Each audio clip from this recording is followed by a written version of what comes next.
同志们，里边这个螺丝，现在是这个螺丝塞进去了，但是我没有办法拧，手指头够不着，这个也弄不着，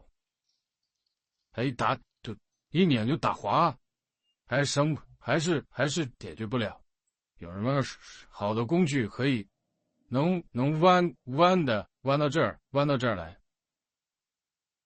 还有另一种情况就是，我上螺丝的时候，我只能把那个螺丝放到手指尖上，但这样很容易掉。有没有那种可以拐弯的磁吸的软轴？那个粗的软轴我有，就是买电动螺丝的时候有。看大家有没有什么好的工具可以介绍一下？